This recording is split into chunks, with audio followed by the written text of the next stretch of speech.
What changed in SEO in 2024? Hello and welcome to the December 2024 edition of the Majestic SEO panel, where we're debating what changed in SEO in 2024. I'm your host, David Bain. Joining me today are 5 great guests. So starting off with Filipa. Hi, everyone. Yeah, I'm Filipa. I'm currently based in Madrid, Spain. I'm an SEO consultant, and you can find me in seolipa.com. Lovely. Thanks for joining us, Filipa. And also with us today is Alex. Hi, I'm Alex Moss. I am Principal SEO at Yoast, and as well as that, I'm co-founder of Firecask, a small agency based in Manchester that does organic and WordPress development. Thank you very much, Alex. And also with us today is Dani. Hi, I'm Dani Leitner. I'm an SEO consultant at Dani Leitner, and you can find me at danileitner.ch. What branding. Thank you for joining us, Dani. And also with us today is Andy. Yes, hi, I'm Andy Frobisher. I'm a freelance SEO consultant. You can find me at andyfrobisher.com. And the 5th guest, we don't often have 5 guests, so the 5th guest today is Sukhjinder. Special. Yeah, hi, I'm Sukhjinder Singh. I'm a freelance SEO consultant at I Do SEO, and I work out of Leicester in the UK. Lovely. Thank you so much for joining us as well. So the big question of today's episode is what changed in SEO in 2024? Let's go back to the first lady that I introduced, Filipa. What are your thoughts on this question? Well, I would say definitely it is the introduction of AI in the search result. I think that's like the biggest new thing in SEO in 2024 for sure. Okay. And obviously this doesn't impact every country. So is this something that only certain SEOs in certain countries need to be aware of? Or are you suggesting for every SEO around the world to be aware of this? Well, I guess we're just getting started, right? So I believe it will eventually roll out to all countries and all markets. Like, as you said, it's still not everywhere. It is on the markets that I'm working. So it's definitely something that I'm dealing with right now. And I do believe, this is just the beginning in 2024. And, let's see what happens in 2025. Absolutely. So let's get everyone's opinion on the big thing that is shared by each of the guests. So, Andy, shall we get your opinion on what Filipa was sharing there? Yeah, AI overviews. It feels to me like they are really only just getting started with AI overviews. It feels like compared to what was announced in 2023, it feels like a slightly watered down version of what everyone was expecting with AI overviews. So I think there's a lot more to come for 2025. And obviously it isn't fully rolled out across all the European countries and other countries across the world. Obviously the US, the UK is quite prominent now with AI overviews. And I think another important thing probably to remember is it's not like speaking to ChatGPT with AI overviews. It's actually using real information from real websites. It's using real user content. So, you can have your content and your answers up there in the face of it. It's not creating that content itself. It's using the knowledge it knows and understands from the World Wide Web. Is there any particular reason, Andy, that you think that it's not rolled out as far as perhaps they initially announced? Is it, for example, because maybe the quality of the results aren't quite there, or is it because Google or other search engines are a little bit concerned about eating into existing business models, or perhaps something else? There's probably a couple of those elements. I think even though they had it under a beta, the results weren't great then. They rolled it out anyway. The results are slowly improving, I think.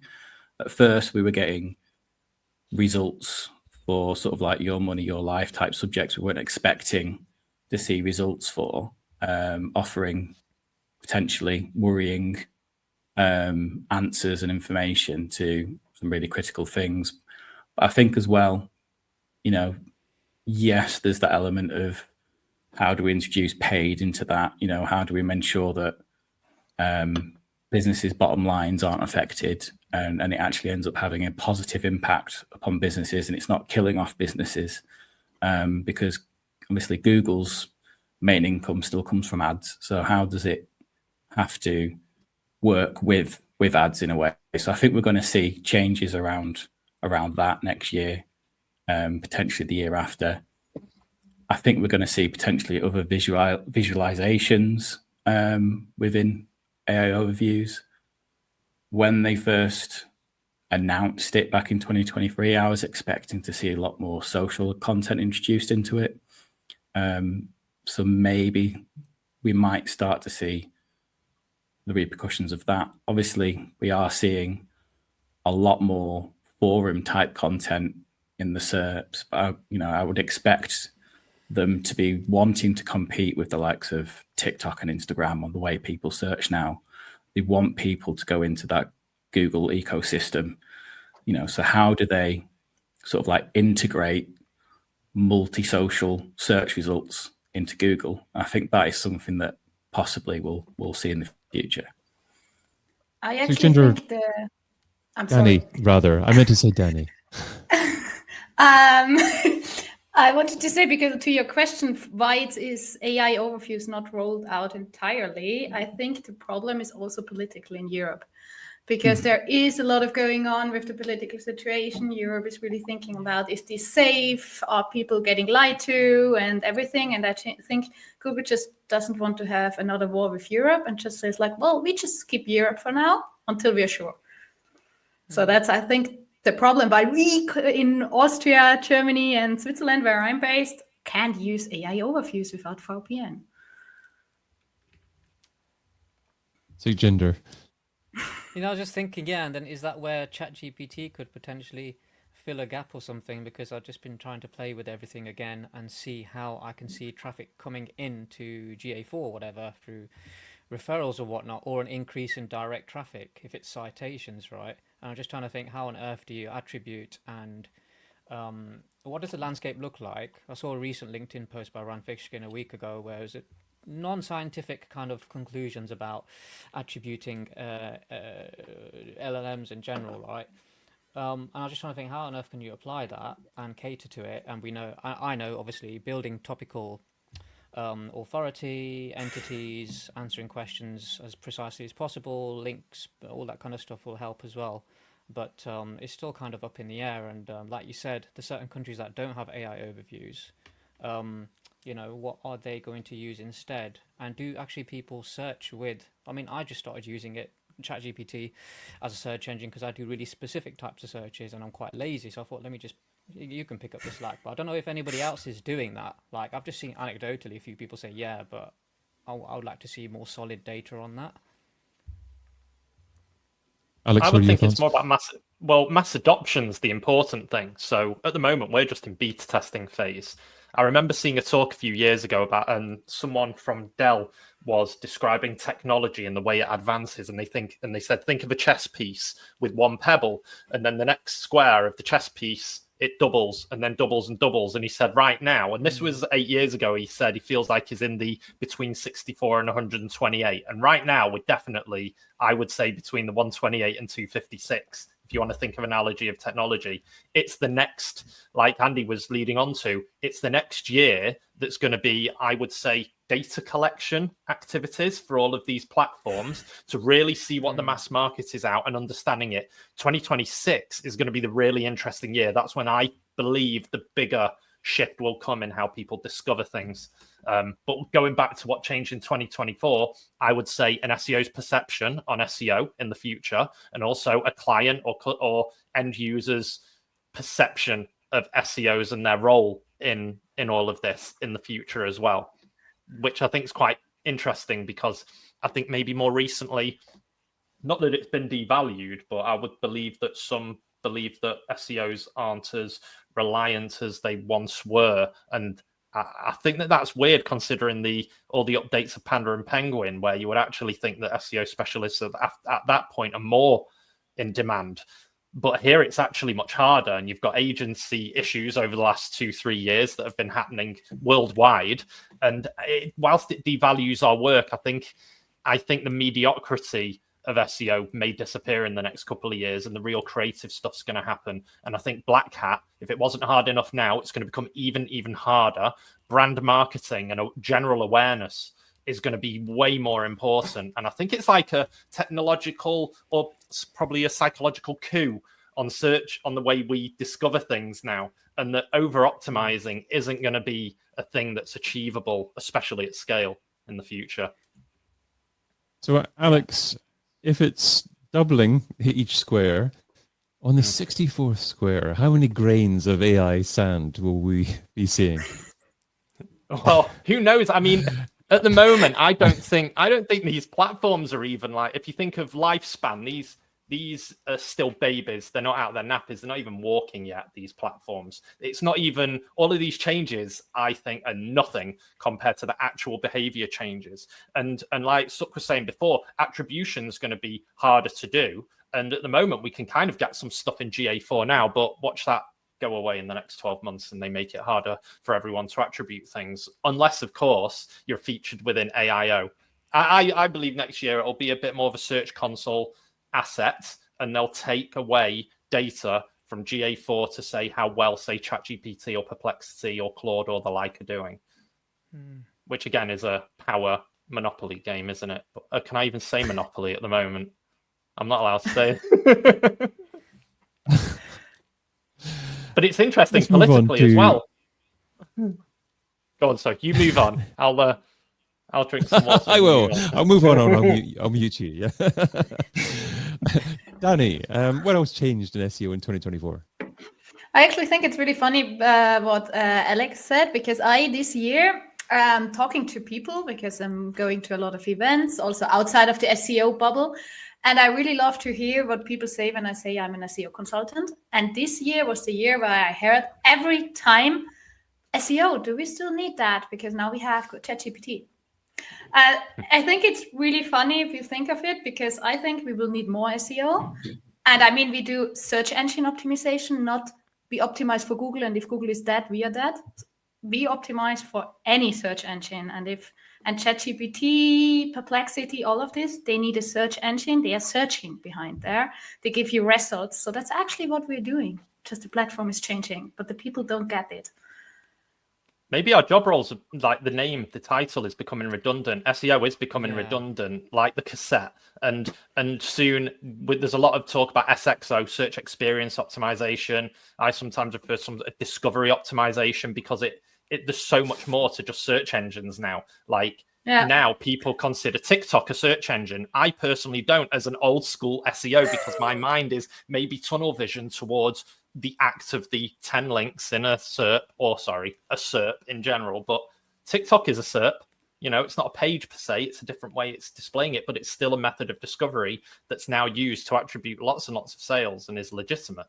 So again, and I agree with Andy from what Andy said before. I thought there'd be more social signals in some of this stuff, but they've chosen to use Reddit instead. Yeah, I think our job spec has outgrown that title for the last 10 years, because we're looking at CRO, we're looking at content ideation, topical authority, entities and all that, and we're not just writing titles and metas and building links and stuff. Not that that's all we do as SEOs as well. I still class myself as an old school SEO, but having to learn a shed load of new stuff, reading on the treadmill every day. So it's like, yeah, we need another title. And at the same time, I like SEO as well. I don't want to do digital marketing or anything, but that's a side note. No, I don't want to have marketing in my title. I don't like marketing. No, I don't like marketing either. But SEO shouldn't learn from marketing. Is that what you're saying, Dani? Yeah, definitely. No, I mean, I actually don't like that SEO is in marketing, because I'm coming from an IT place. I've been an IT project manager, and I think SEO, if you look at marketing, it's just content. People just think of content, and we do a lot more. And then somebody that comes from marketing and enters SEO is like, well, I can write content. And you're just like, but do you read code? They're just, no, that's too complicated. I'm just like, then you can't be an SEO. You need to read code. That's part of our job. And I think that's why I don't like it in marketing. I would prefer to have it in IT or something. I don't think we should even be in a team. We aren't in a team. We should be. It's a layer. I truly. We should be a layer because inside Yoast, I get involved with product development, but it just so happens that the product is SEO as well. But I get involved in product marketing and legal, you know, and all of different areas because you know a little bit about everything after all the years we've been in this job, and you do have to input in different places. But I agree. It's in marketing because it's everyone out from the outside would believe we're an extension of marketing. But I don't think that. I think we should be inputting in, you know, high level business decisions because what the work that we do online is the thing that can attract the future, will define the future of the company in the next year or 3 years or whatever. I think we really need a new word for our profession and a new industry. Like For sure. Well, we've got a year before David has to change the name of the book. That's right. I think everyone's been threatening for the last 20 years that SEO is dead or no longer going to be relevant. I remember I was doing some SEO training for a long time, and I think I delivered first training sessions back in about 2007, and I used to do screenshots of blog posts from every single year, and this was going back to maybe 2000 or so, saying SEO is dead. So it's always been changing, really, at least. But that would be really funny. Everybody's saying SEO is dead, and we just kill it and give it a new name and do the same as always. That would actually be cool. We should do that. Do we have the power? Or can we get everyone to change? Yes. Okay. So what we're going for? Organic discovery optimization? Something else? No, don't put optimization there. I think people are confusing optimization. Finding experts, I don't know. Yeah, we're not leaving until we know a new name now. I really like something with positioning, brand positioning or something, but that puts you in a box as well, so I'm not sure. Do you know what we need? Marketers. They'll know. You see that we are not marketers because we don't know. I like discoverability, like to be discovered experts or something like that. Yeah. I don't know. But the word discovery is the most relatable to essentially what we do. And whilst SEO might be dead, as long as there is something to discover, there will be people like us helping for that person to discover that thing. And therefore SEO can never die in that sense. And it would never be limited to like search engines, right? It would be just like discovering in any type of way. So yeah. Business discovering. Yeah. It's probably up to a big brand to actually take it and run with it, because content marketing I didn't really exist as a common term until I believe it was the Content Marketing Institute that started it and really ran with it. And same with inbound marketing as well. I think that's associated with HubSpot. So maybe there's a big brand that needs to create some memorable acronym and run with that as the way to optimize organic discovery in the future. It will as it grows. Like I was essentially a social media manager before there was such a role. I was just in SEO and it was just another website that you would need to be in charge of. I remember opening ITV's Facebook page because I was literally the only person who had a Facebook account, let alone knew what it was. And it's funny now that 20 years later, however long it's been, that it's now a crucial channel for their future.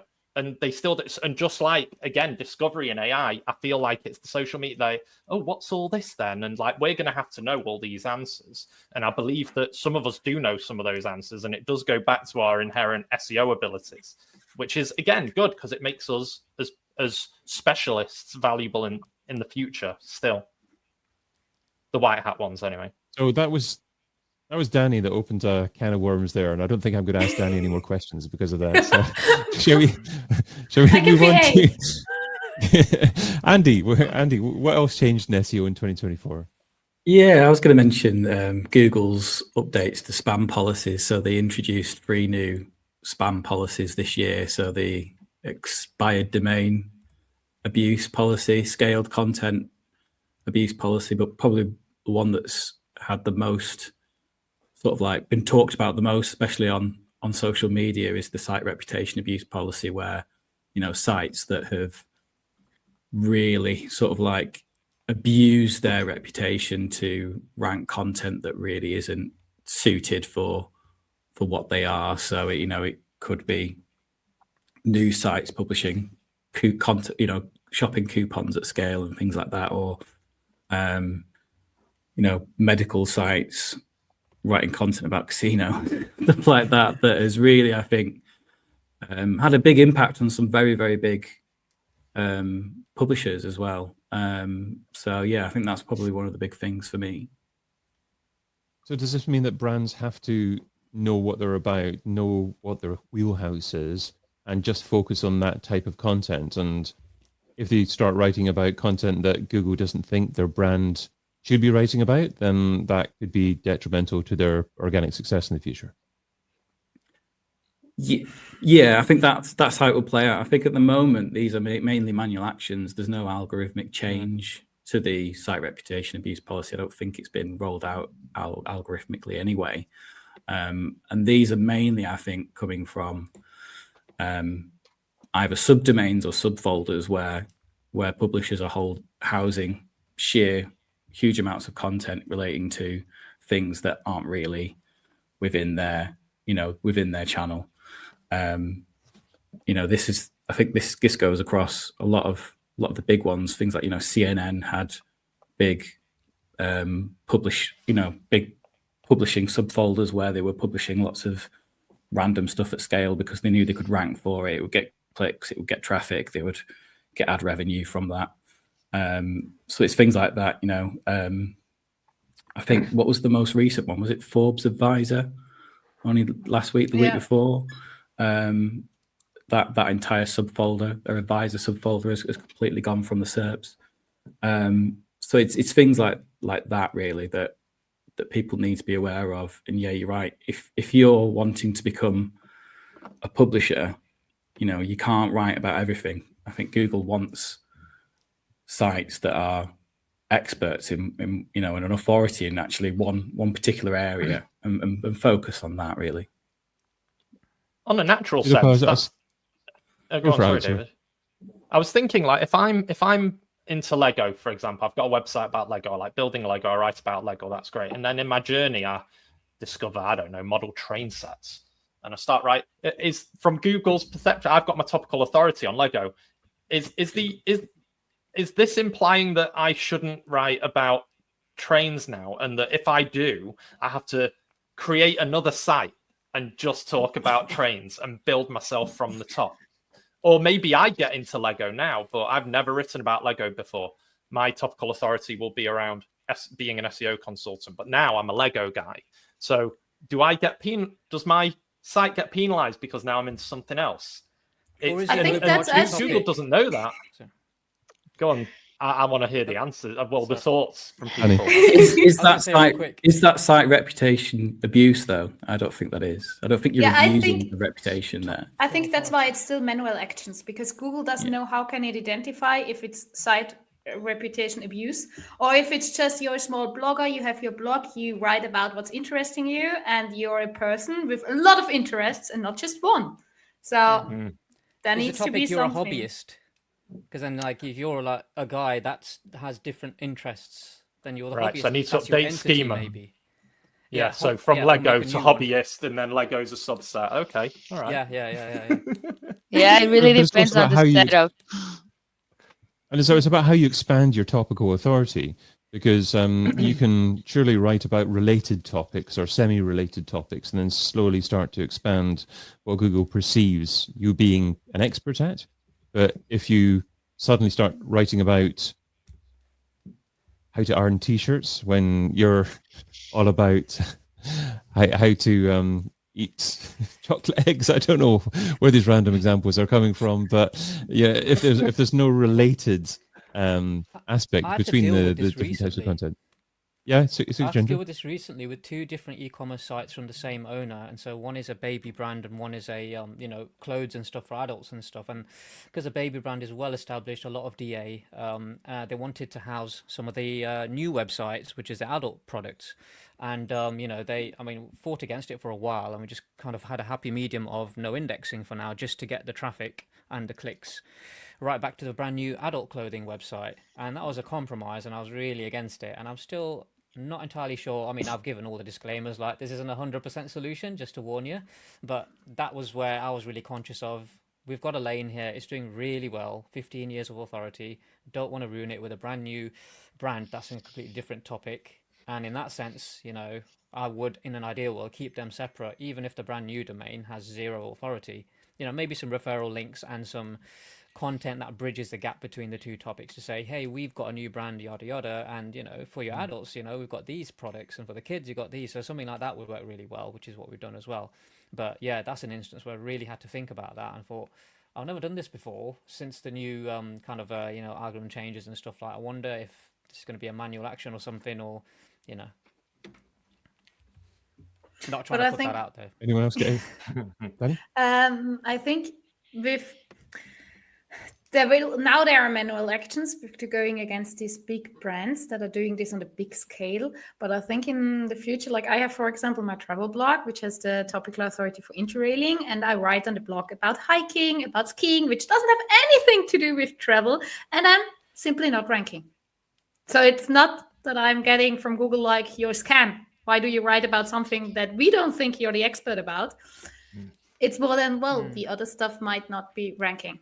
I mean, that's not what you want to hear as a business owner selling now adult clothes. And you can do that, but you won't rank.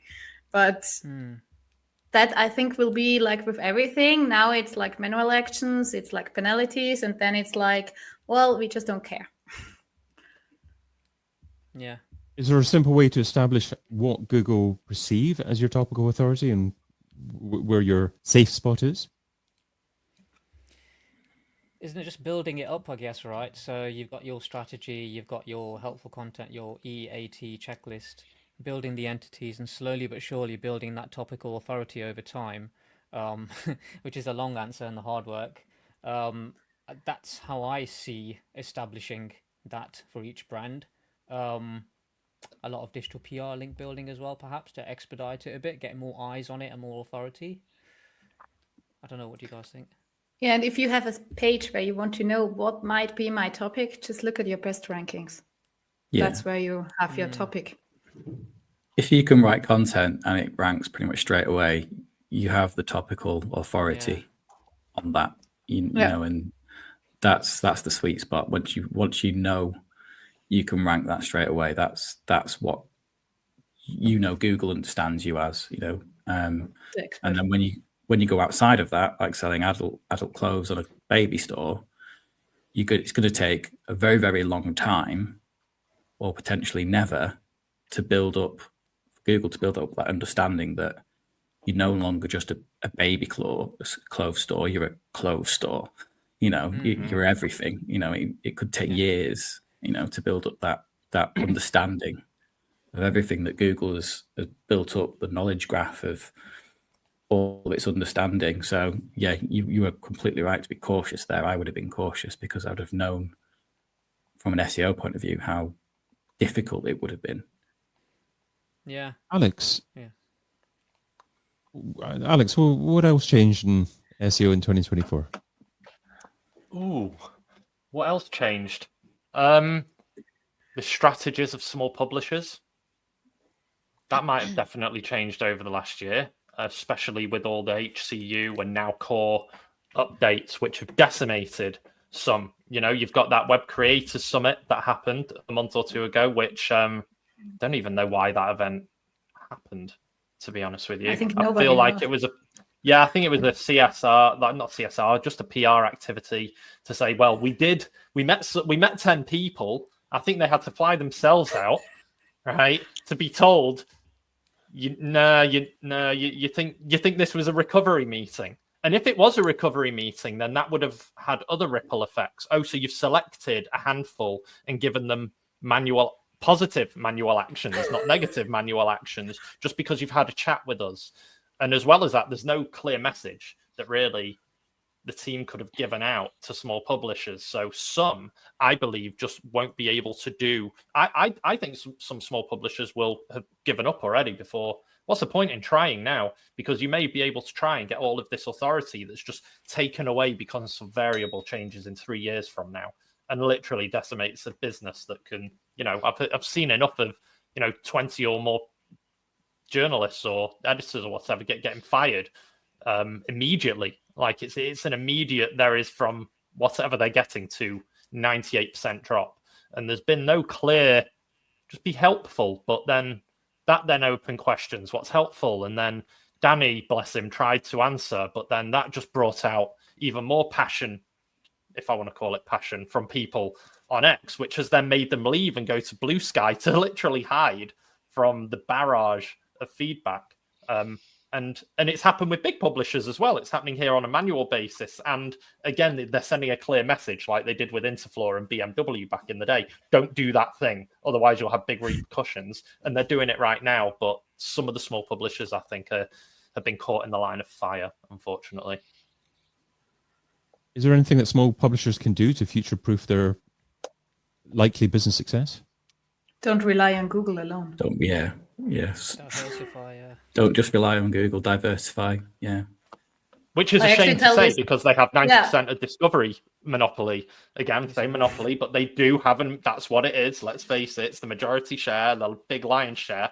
And it's easier said than done to say, just go to another channel. But that's what people have to do now, because it might get dispersed in the next 1 or 2 or 3 years with maybe ChatGPT does fall on its arse in a way that Bing did. I don't want to say fall on its arse, but in terms of really taking a chunk out of the monopoly, are they going to get to 25%? I think it's a bigger challenge than everyone sees it to be.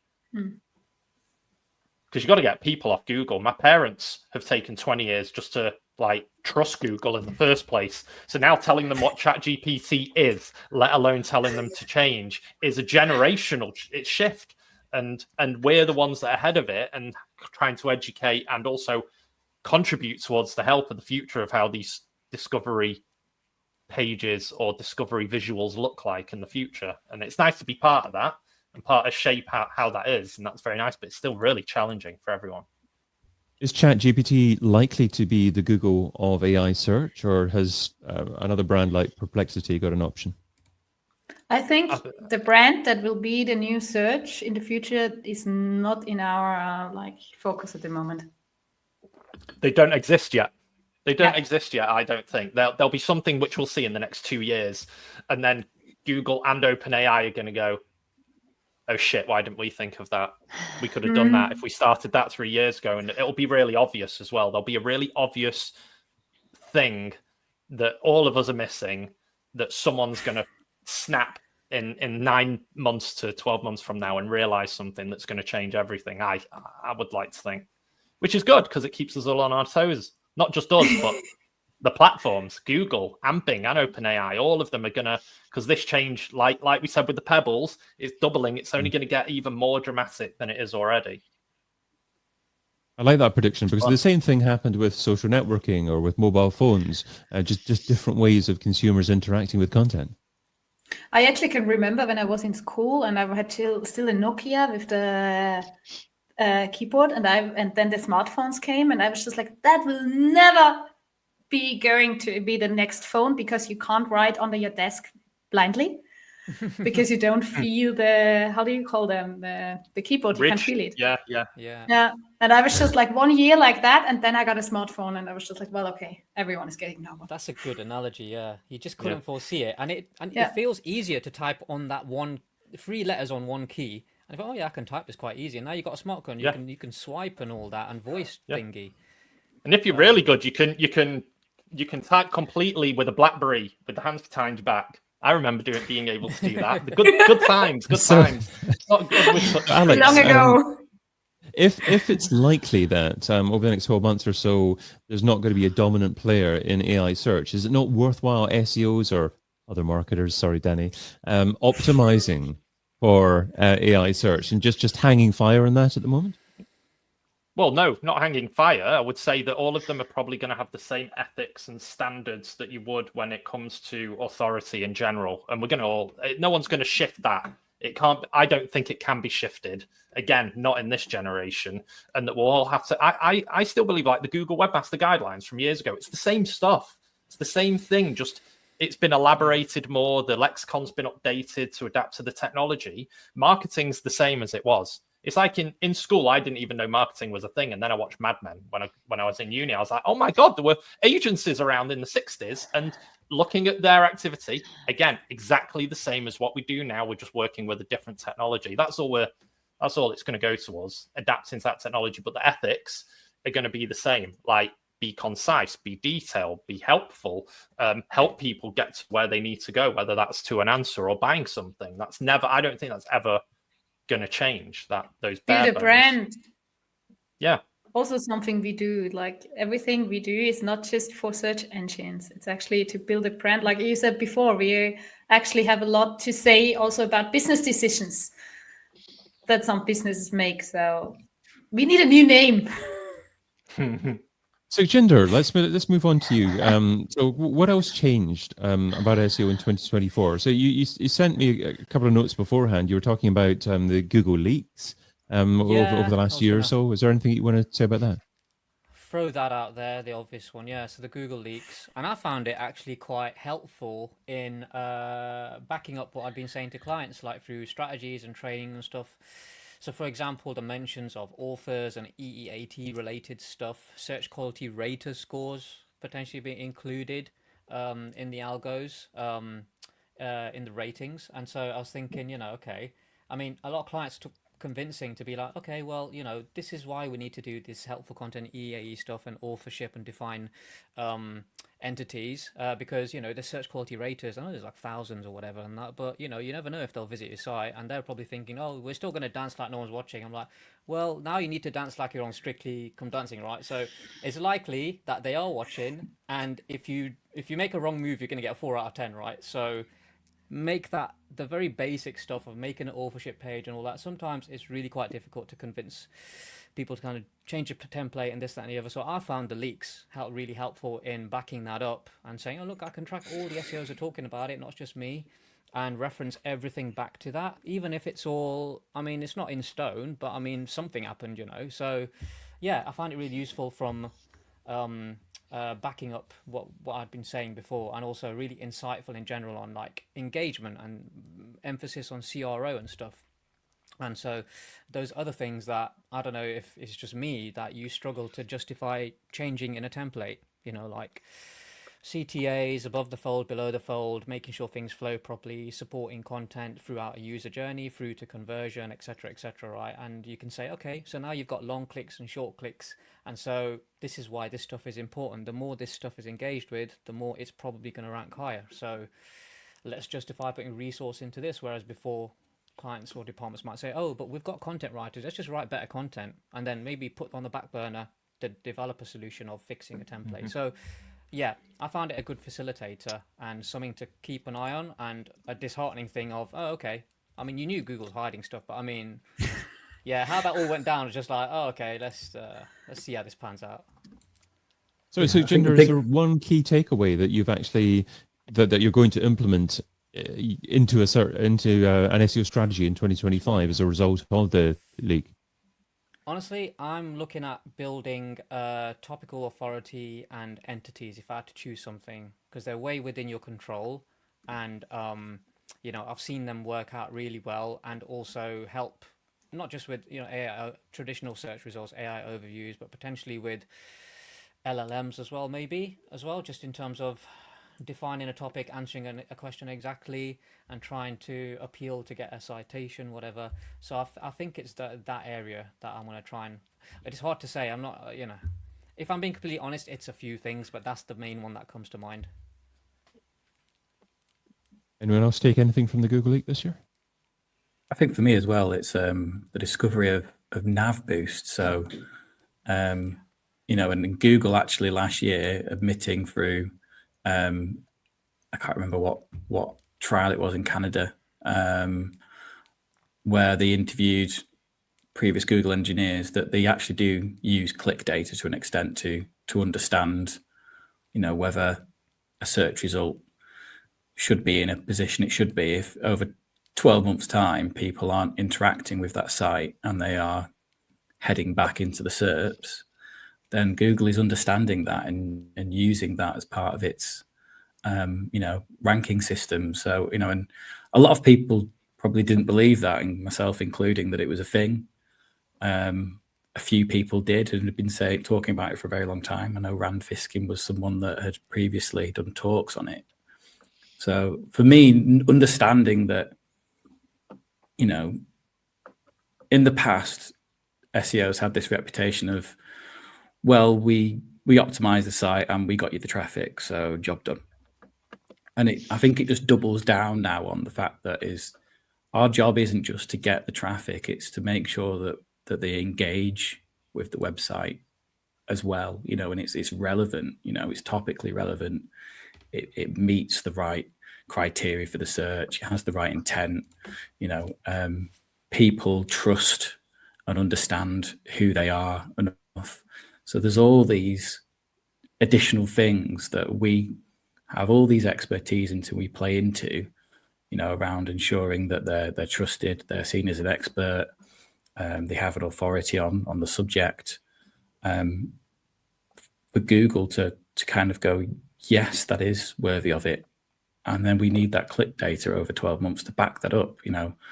How many times have we seen relatively younger sites take 12 months, 2 years, 3 years to get going? And it could be because of nav boost. It could be that they're just, there's user data eventually that's coming from Chrome quite often, that is actually giving that little bit of a surety to the reputation that they're actually good enough, and they deserve to be where they want to be. Alex, it's also nice to know that nav boost exists, because it also shows that there's maintenance for us to do on sites, and also backs up the fact that we need to look after potential stagnation of content. Because if it becomes a problem, it's a thing that is now potentially being tracked, or now proven that it's a thing and could be used as a ranking signal factor, whatever it's called.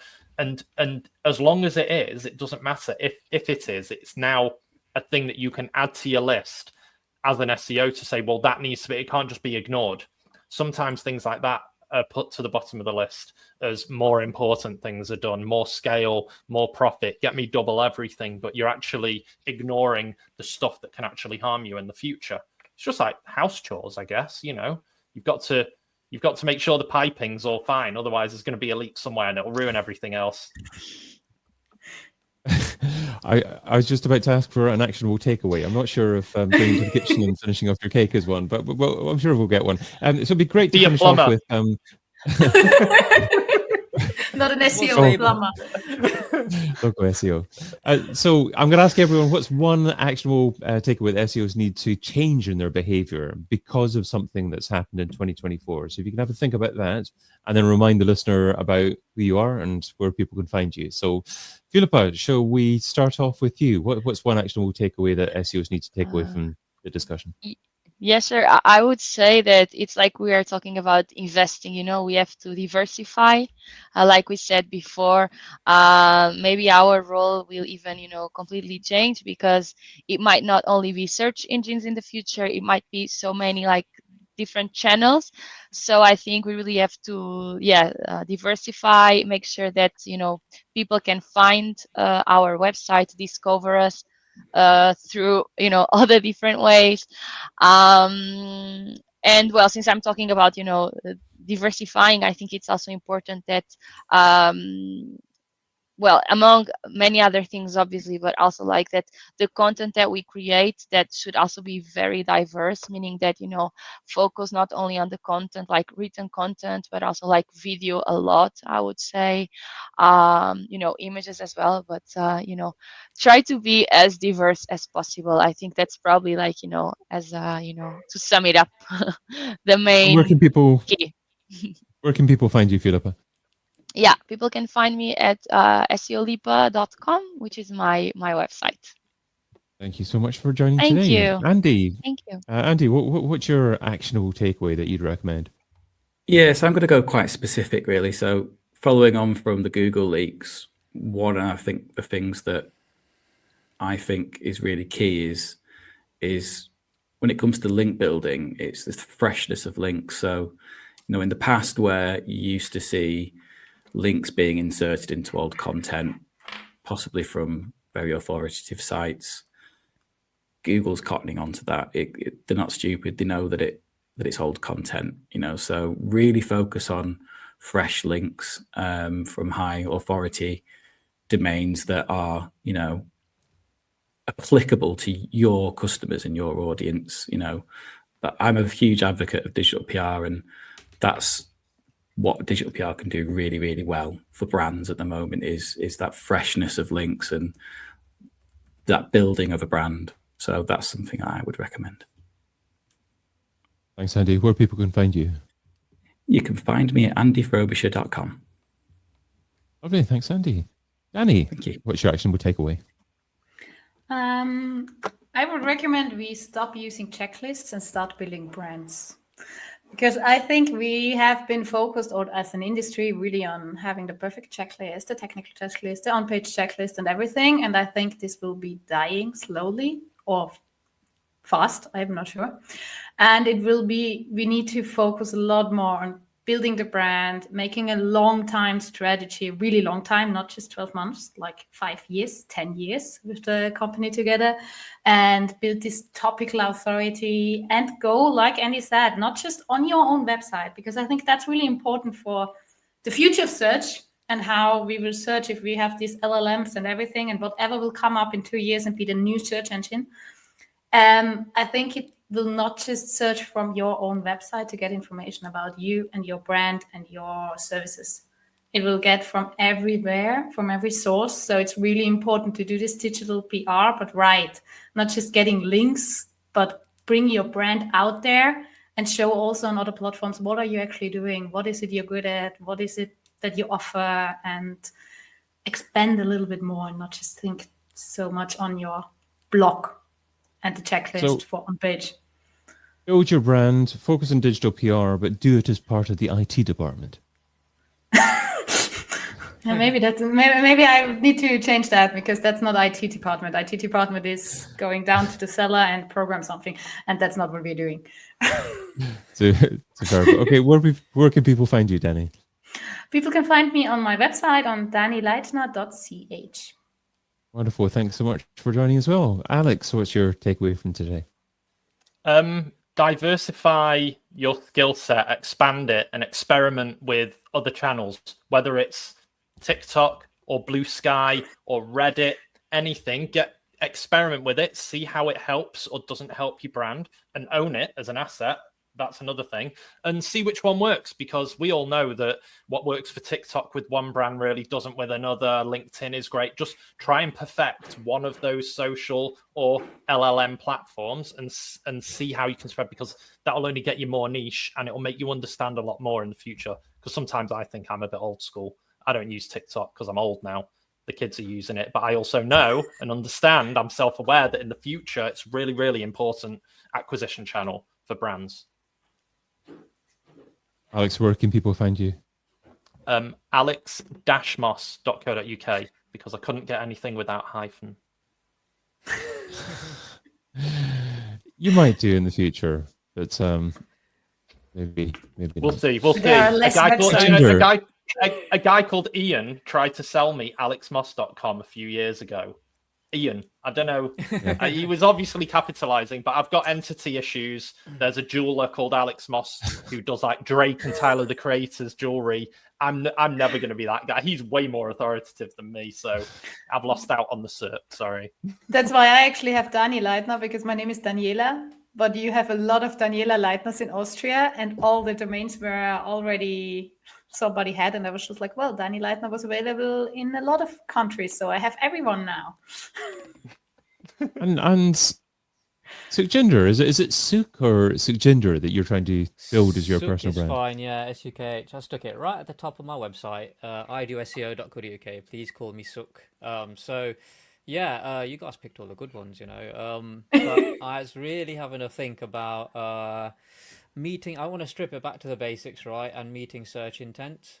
and trying to get people through a decent buyer's journey on a website, right? So getting your awareness, consideration, and decision-related content, or whatever you want to call it, on the pages on point, and tying into what Filipa said and what Dani said as well about the different types of content, and you know, looking at different areas of optimizations, if you like, so the images and videos and stuff as well. Like, you know, I very rarely see a nice supported user journey with everything you want to see. I want to see the product look like this, 360. I want to see the reviews there. I want it to load quickly, and just stripping it back to basics and making sure you meet the search intent. So from what they search for to what they land on, and they're happy, and then they progress. So it's those little wins, you know, right till that long slog to conversion, or whatever that conversion means.